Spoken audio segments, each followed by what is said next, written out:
कराची के दरमियान एक ऐसी जगह जहां हजारों साल से खूंखार मगरमच्छ इंसानों के साथ पुरसुकून तरीके से रह रहे हैं। ये है बाबा मंगो पीर का मज़ार, जहां मौजूद तालाब में सदियों पुराने नायाब मगरमच्छ आबाद हैं। कहा जाता है कि ये मगरमच्छ बाबा मंगो पीर की करामत हैं। एक रिवायत के मुताबिक ये उनकी जुएं थीं जो मगरमच्छ बन गईं। इनमें सबसे बड़ा और बुजुर्ग मगरमच्छ मोर साहब कहलाता है, जिसे इस पूरे कुंबे का सरदार माना जाता है। लोग दूर दूर से यहाँ आते हैं और इन मगरमच्छों को गोश्त और हलवा खिलाते हैं।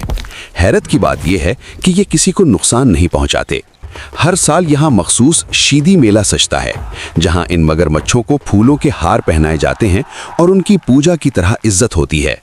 साइंस के मुताबिक ये माश क्रोकोडाइल्स की एक नायाब नस्ल है जो सदियों से इसी गर्म चश्मे के पानी में महफूज है। कुछ अफवाहें, यहाँ मौजूद गर्म चश्मे का पानी जल्दी बीमारियों यानी स्किन डिजीजेस के लिए शिफा माना जाता है, जहाँ लोग नहाने आते हैं। ये मगरमच्छ दुनिया के सुस्त तरीन मगरमच्छ माने जाते हैं, मगर उनकी हैबत आज भी देखने वालों पर लर्जा तारी कर देती है। मंगो पीर का ये मज़ार सिंध की उस पुरअसरार सकाफत और अकीदत का मरकज़ है, जहाँ जानवर और इंसान एक अनोखे रिश्ते में बंधे हैं। क्या आपने कभी इतने करीब से इन मगरमच्छों को देखा है? कमेंट में बताएं और सिंध ऑफिशियल को सब्सक्राइब ज़रूर करें।